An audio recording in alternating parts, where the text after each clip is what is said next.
Hello, everybody. Welcome to today's lecture. So today we're going to start on Chapter 3.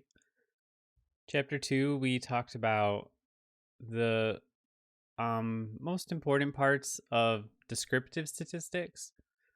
So that's statistics where we're merely describing the data, like we're stating what the average is, we're stating where the data is, we're stating how spread out it is, like with the standard deviation. And then I showed you how you could do most of that stuff in Excel. In fact, with like calculating standard deviation, I would recommend doing it in Excel or at least in a calculator, because it's very tedious to do it all by hand. So now before we move on to the other part of statistics, which is like inferential statistics, where we're actually making conclusions based on the data, right? We didn't make any conclusions in chapter 2. Like we're just merely describing how the data looks. We didn't really say anything about it. Before we do that, we need to talk about probability, because we're going to need to be able to say how certain we can be about things, and we're going to do that in terms of probability. So we're going to go through chapter 3 pretty carefully. Probability, I think, is a very interesting part of math. It's my favorite part of math. It can be very intuitive and very applicable and easy to see where it is in the real world. But at other times, it can completely deceive our intuition, which it's kind of neat. I'll point out some examples later once we talk about some stuff that can seem very counterintuitive. But yeah, so let's dive in here with some definitions first in chapter 3.1. There's not really too much math in this chapter. There's a little bit, but so before we even define probability, we have to define some other words that we'll use when talking about probability. I'm getting a prompt here. Let me get rid of it. There we go. So the book talks about an experiment a lot. Okay, so definition.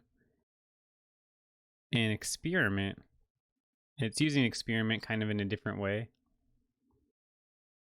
An experiment is a planned operation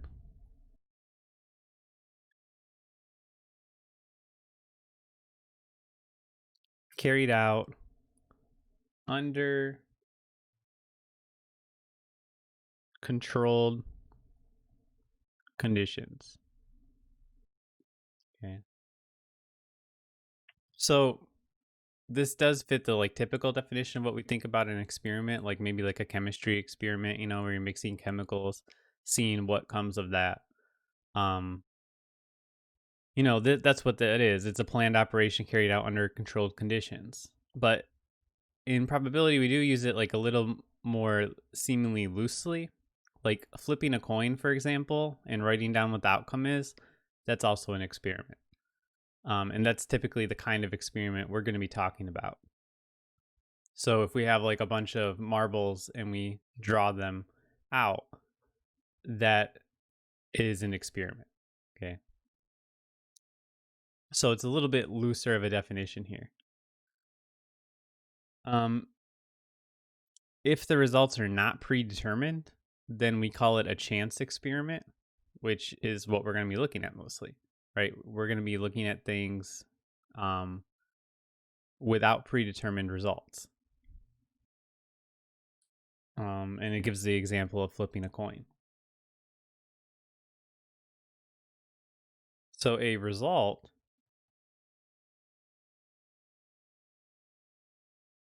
of an experiment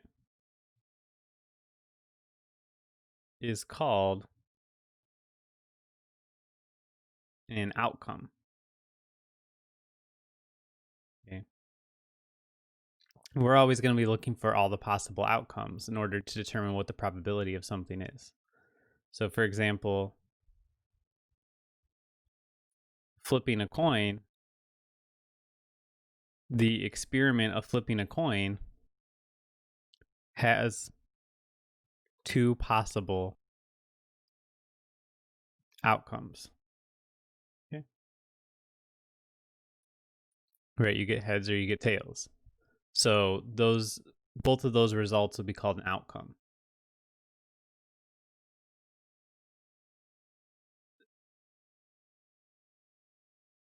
The sample space of an experiment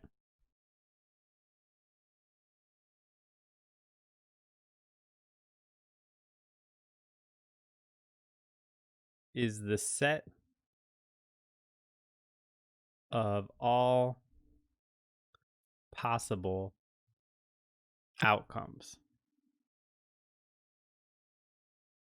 Okay. So a set is like a collection of objects. Here it's a collection of the outcomes. And we call that collection the sample space. So for example,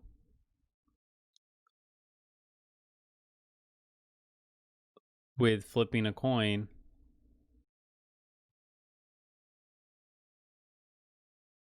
once the sample space, which the book calls S, is going to be the collection of heads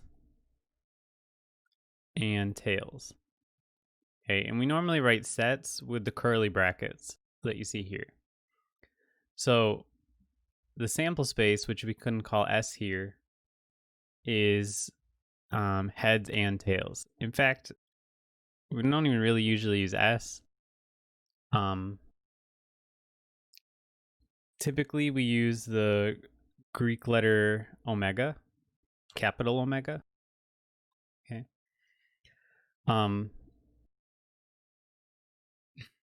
So omega, you can use S or you can use omega, whichever one. I think the book does switch to omega in the second chapter. I don't know. I think I saw it somewhere in there, but you can use S or omega or whatever.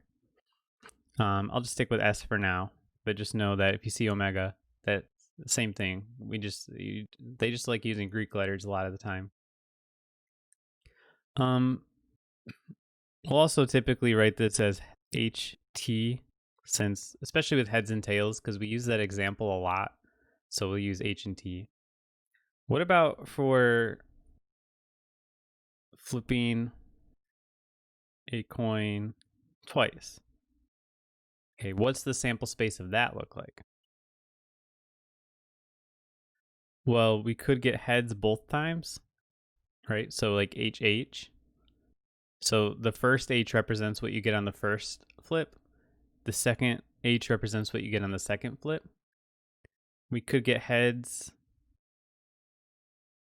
and then tails. We could get tails and then heads, or we could get tails and then tails. Okay. So there's 4 different possibilities. Okay.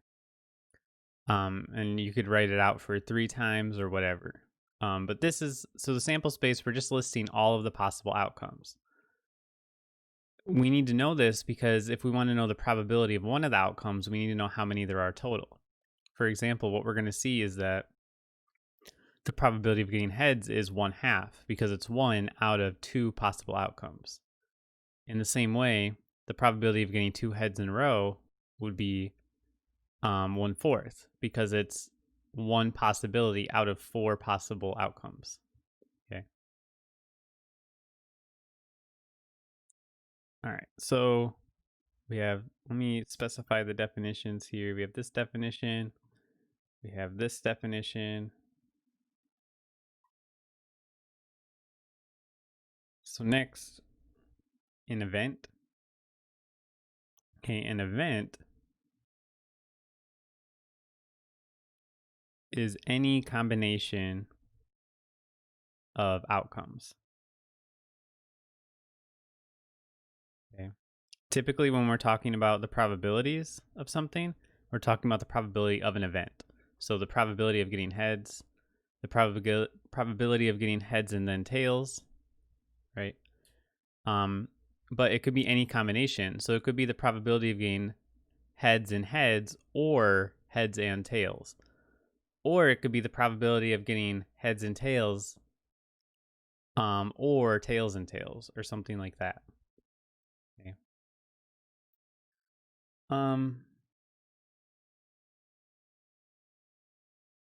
So let's look at the notation. Like I said, we're typically talking about the probability of an event. An event is usually denoted by a capital letter. Right?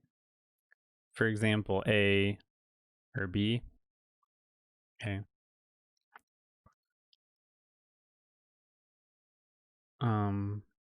So this is how we would write an event. So if we want to write the probability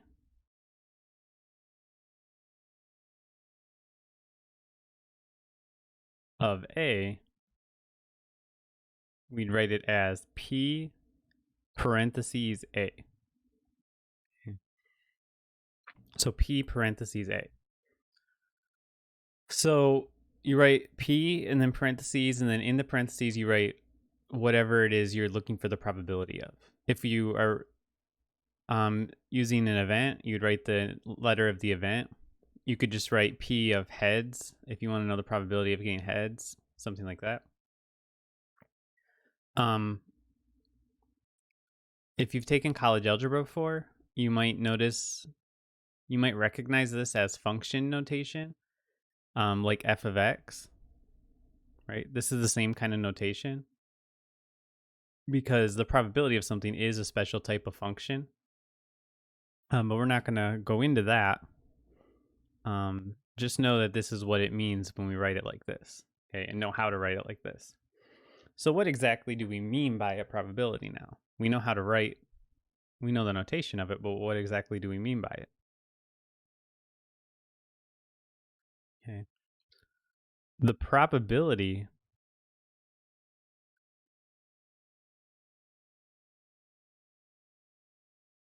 of an outcome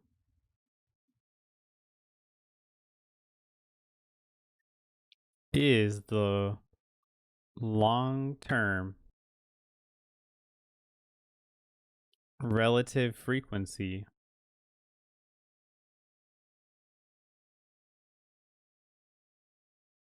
of that outcome.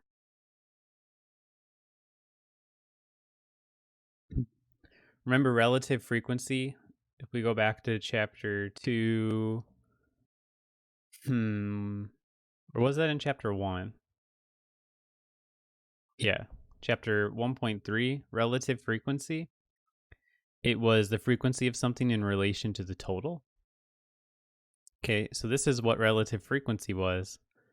This is the same thing, but long term, because there's an element of chance here, right? It's not always the same thing every time.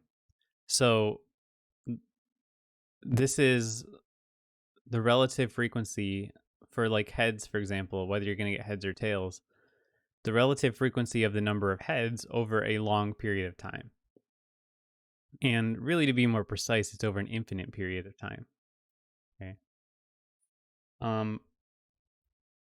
Because the relative frequencies, remember, relative frequencies were fractions, and we always wrote them as percentages between 0 and 100%. So translating that to fractions, it's always going to be a number between 0 and 1. Okay. So probabilities are numbers between 0 and 1 inclusive. Inclusive meaning it can be 0 and it can be 1. Okay. If we write them as percentages, because we often do, right? As percentages, this is between 0% and 100%. Okay, so you'll want to be comfortable going from decimal to percentages and back and forth and translating between the two. Because oftentimes we write our answers as numbers between 0 and 1, whereas it's more intuitive for us to think of it as a percentage between 0 and 100%. Okay.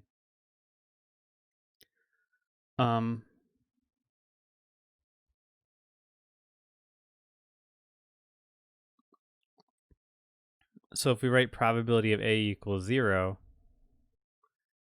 this means that the probability of A happening is 0, which means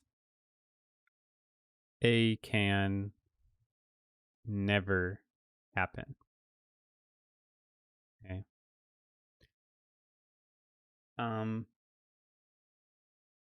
If we write the probability of A equals 1, that means A almost always happens. Okay. Notice we do have the word almost here, right? So almost always, it does have like a technical meaning to it, but we don't really have to worry about that. We can really just think of it as always. Technically, A can never happen should say the same thing. A can almost never happen, but it's not really something we need to worry about. It's more about the technical meanings of the word. Okay.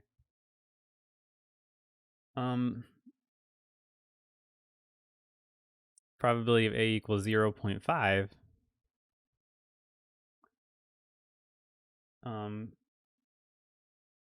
Means A happens about well, A happens half the time, right? Because 0.5 is the same thing as 1/2. So in other words, like the book says, it's equally likely to happen or not happen. Okay. Okay. So let's talk about how we want to calculate the probability of something. Okay. So it's kind of divides it up first. It talks about counting the probability of something when all of the things are equally likely, but I don't really think that's too necessary to do.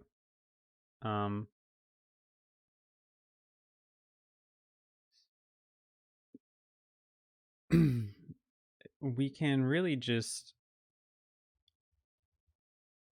I'm trying to think of the best way to word this.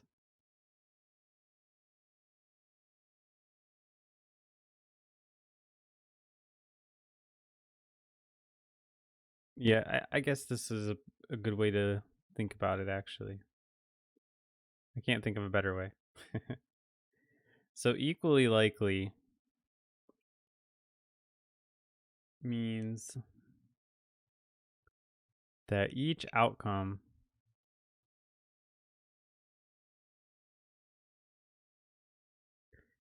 in a sample space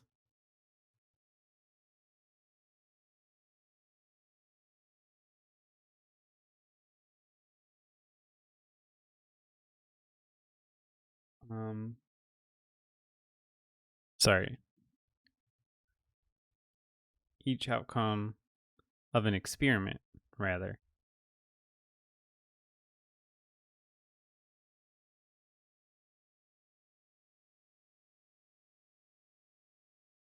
occurs with equal probability. Yeah.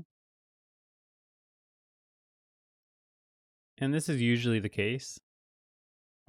Like, for example, with the heads and tails, the heads, tails, heads, tails, those are all equally likely, right?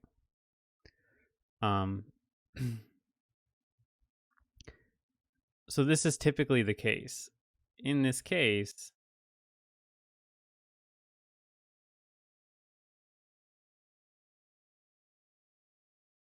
to calculate the total,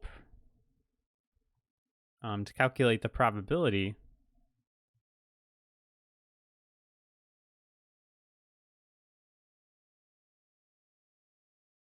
of an event A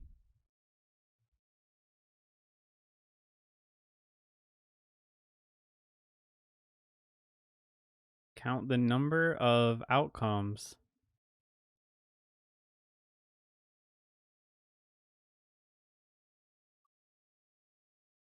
for the event A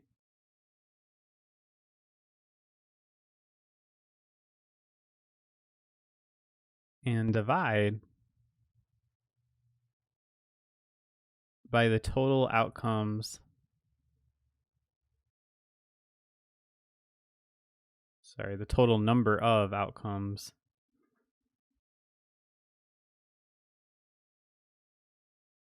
in the sample space.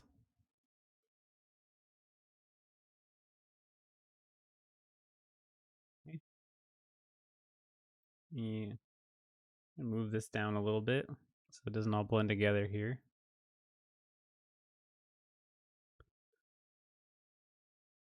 And then let's look at some examples. All right, so let's look at the same sample space that we had for flipping 2 coins.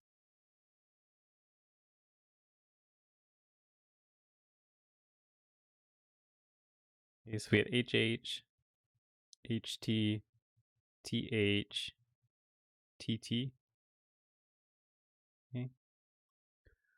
And let's look at some different things here.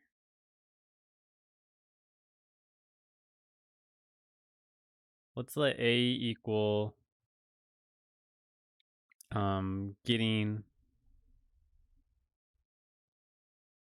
exactly 1 heads.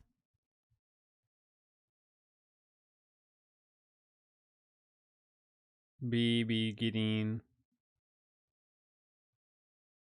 at least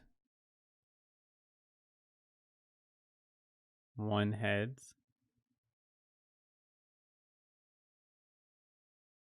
And C be getting no heads. Okay. So remember, this experiment was we flipped a coin twice, and the first letter represents what we get in the first toss. The second letter represents what we get on the second toss. So out of these 2 tosses, what is the probability of A, which is getting exactly 1 heads? Well, we count the total number of times this happens. How many times do we get exactly 1 heads?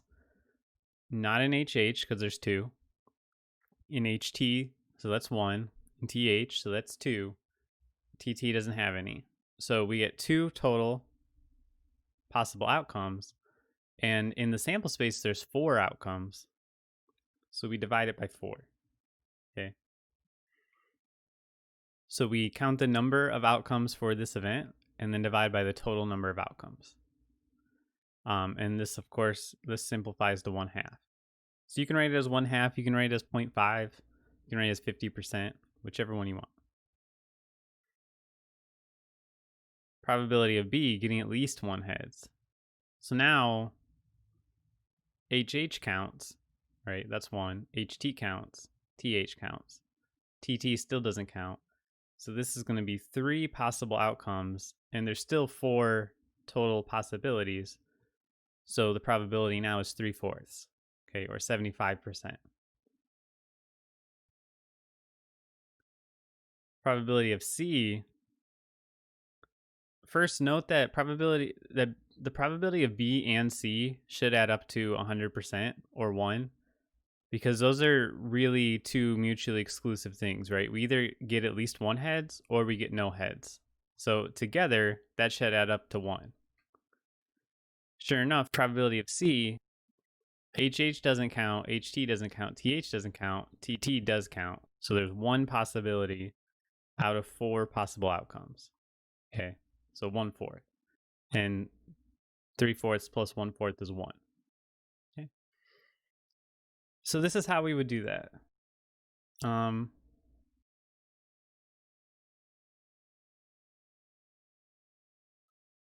let's think. Let's see another example. Let's say that we roll a die.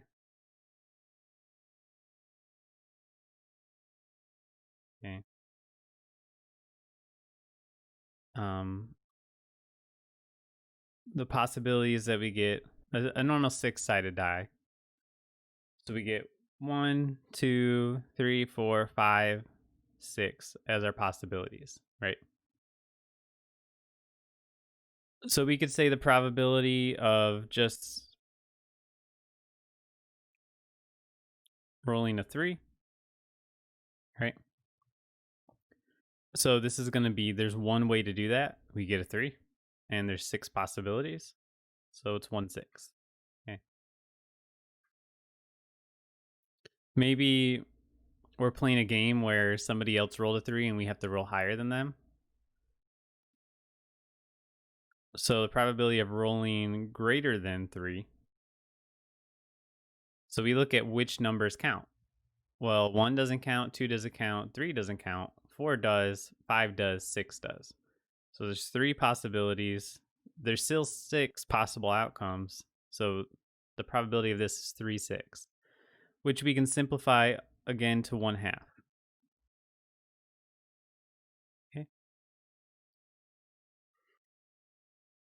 All right.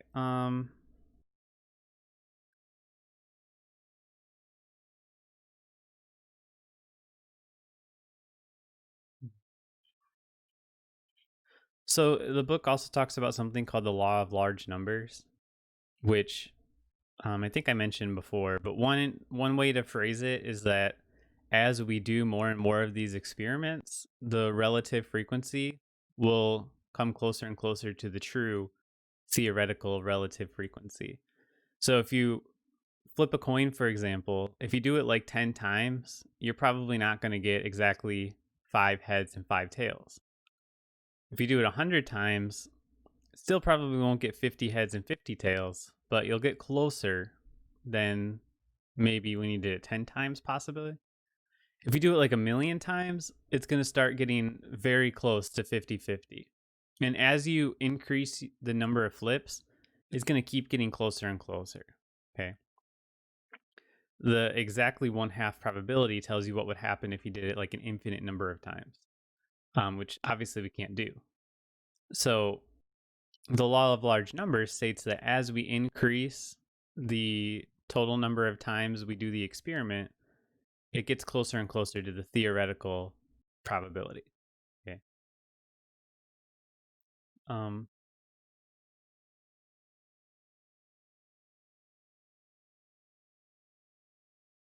it also talks about, normally we're talking about, when we're talking about like coins or die or something like that, we're talking about fair coins and fair die. And that's not always the case. There could be like a weighted die or a weighted coin. We sometimes call them unfair or biased. Okay. We're usually not going to assume that, but if it is, it'll be clearly stated in the problem. Like it might say that you have a 60% chance of getting a heads, 40% of getting a tails, or something like that. But if it's not stated, we assume that it's fair. Okay. Let's talk about some different kind of events we can have in probability. So first is the or event. So this would be like the probability of getting A or B. Okay. Um, what is that? What does this mean? Basically, is what I'm getting at here. Well, let's say that A is this set. Okay. B is um this set. Okay. What would it mean to be in A or B? Okay, and actually let's throw a third one in there, C. 7, 8, 9. Okay.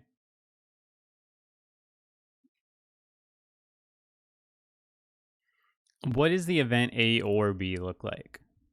Well, A or B means that it can be in either A or it can be in B, right? So we're paying very close attention to the word or instead of the word and. Okay, and would mean that it has to be in both of them, or means that it can be in either of them. Okay, so A or B, the event would be, it could be 1, 2, 3, 4, 5, or 6. Okay, so this would be the probability. All right, this would be the event A or B, right?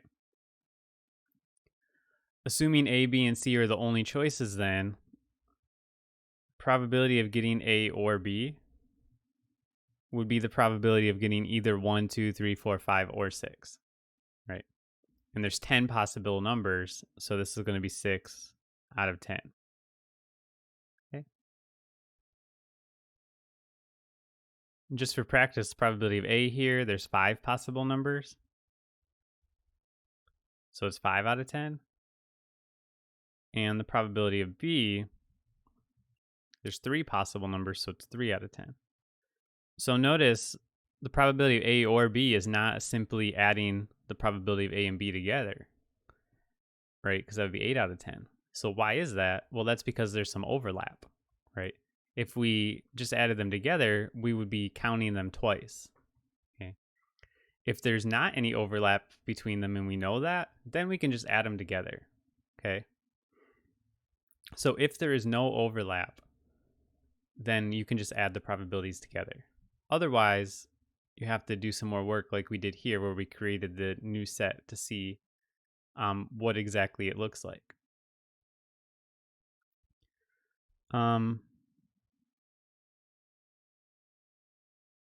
If we wanted to do something like A and B, so this is an AND event.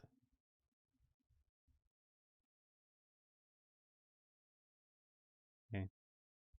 A and B, this is the overlap, right? The overlap here is 4 and 5. Okay. So the probability of A and B, the probability that something is in both A and it's in B is going to be 2 out of 10 because it can either be 4 or it can be 5, and there's 10 possibilities.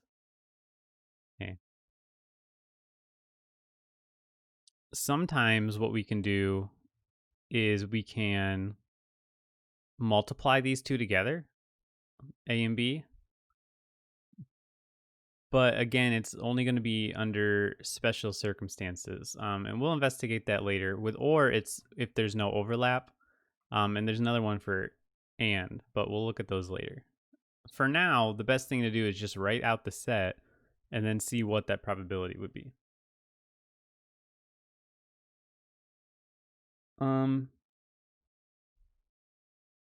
Another important one is called the complement. So we have our or events and our and events. Those are pretty common. We want to know what's the probability of this and this happening.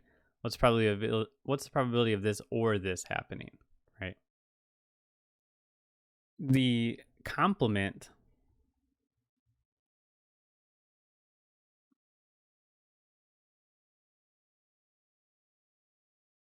of an event A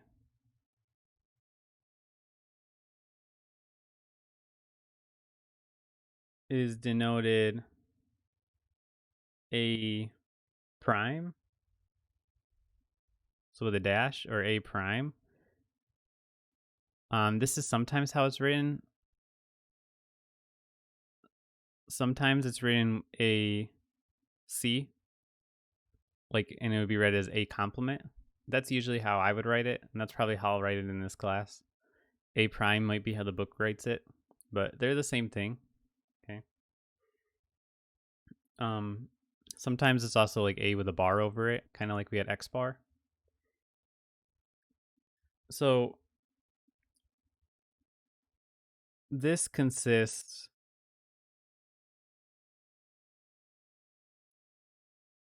of all events not in A. Okay. So this is kind of like the opposite of A.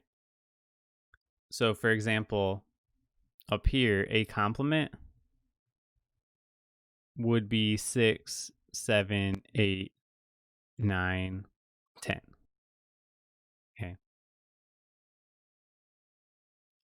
And then the probability of A complement would also be 5 out of 10, or 1/2.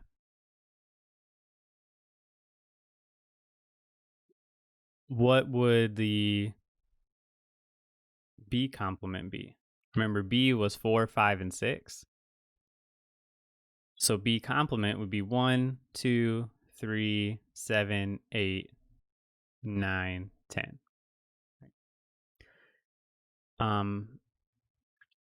And so the probability of B complement would be 7 out of 10. Okay.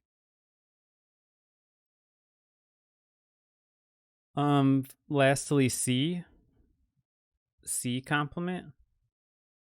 C is 7, 8, 9, 10. So C complement is going to be 1 through 6.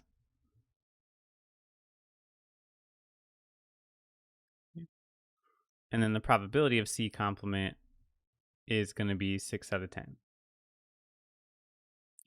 So writing them next to each other, remember the probability of B was, where did we write it? Right here, 3 out of 10.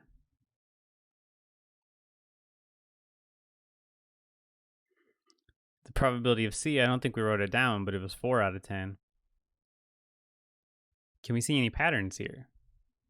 Well, when we add the probability of the complement of something with that thing itself, we always get 1, right? 7 out of 10 and 3 over 10, put them together, we get 1. 6 out of 10 plus 4 over 10 equals 10 over 10, which is 1. Same with A and A complement, right? We had 1/2 plus another half, so we get 1. Okay. So the probability of an event A plus a complement is equal to 1, always. Okay. It's typically better to write it in the form where we subtract probability of A from both sides.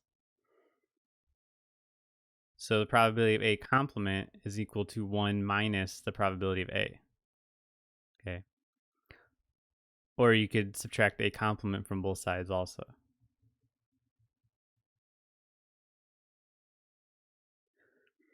So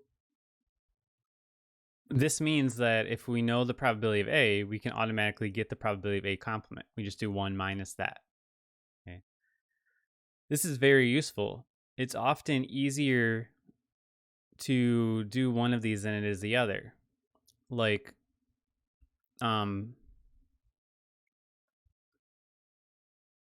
especially when we're talking about like in doing certain things like in a row, it's often easier to phrase it in this way. It's hard to give an example right now before we talk about some other stuff. But just as an example of like where we want to do the complement of something, maybe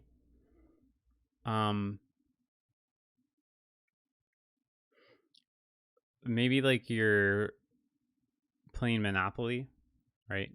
And when you play Monopoly, you you usually don't want to land on a space that one of the other player owns and has like houses or hotels built on them, right? So oftentimes you'll be rolling your dice. You have two die, each with 6 numbers on them, right? And maybe you're coming up to this part and you want to roll anything except a 7, 8, or 10. Okay. So you want to know what's the probability of not rolling a 7, 8, or 10. Okay. We have 2 dice.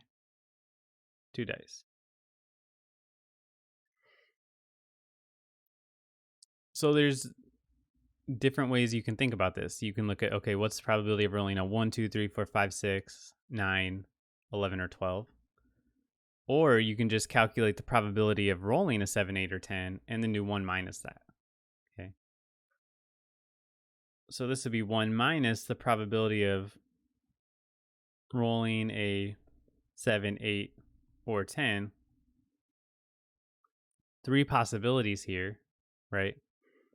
And this is assuming they're all equally likely, which is maybe something else we should even think about. Let me draw a picture here. Or not really picture, but a chart here.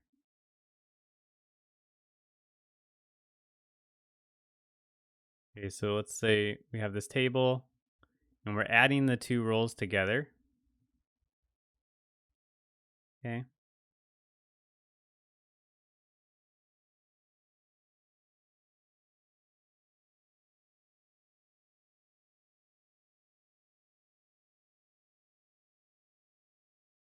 So if we're adding them together, getting a 1 and a 1 is a 2, 2 and a 1 is a 3, this is a 4, 5, 6, 7, 3, 4, 5, 6, 7, 8, 4, 5, 6, 7, 8, 9, 5, 6, 7, 8, 9, 10, 6, 7, 8, 9, 10, 11, and then 7, 8, 9, 10, 11, 12. These are all the possibilities we could have. So, first of all, you can see why it might be easier to rephrase it in this way because we have less possibilities now. So, we want to look at what's the probability of rolling a 7, 8, or a 10.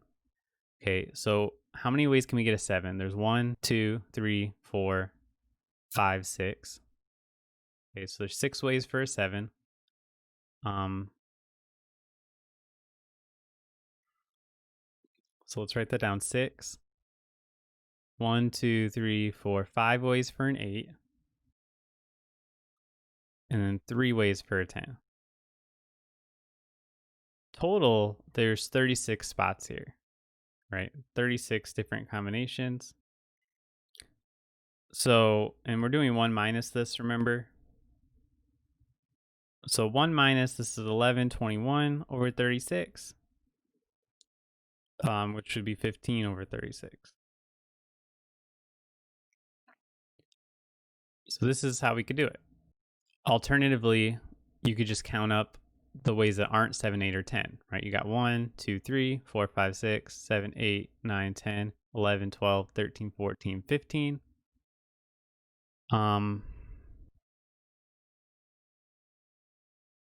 Did I do something wrong here?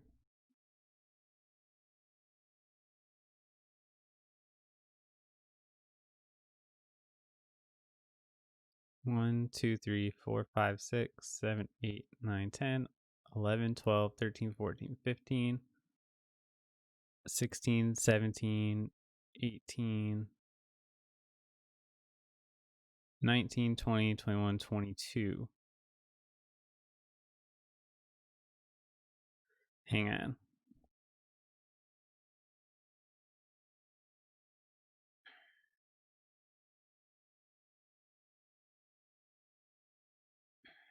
So the probability of rolling a 7, 8, or 10. Did we do that right? 1, 2, 3, 4,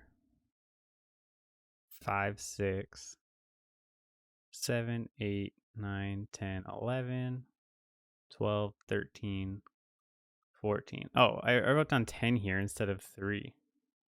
My bad. This should have been 14. And then this should have been 22. All right, sorry about that. So you get 22 out of 36. And if you count up all the other possibilities, like I just did, you got 22 out of 36 as well. Okay. So this is a really helpful tool. Let me see how we're doing on time. 45. Let's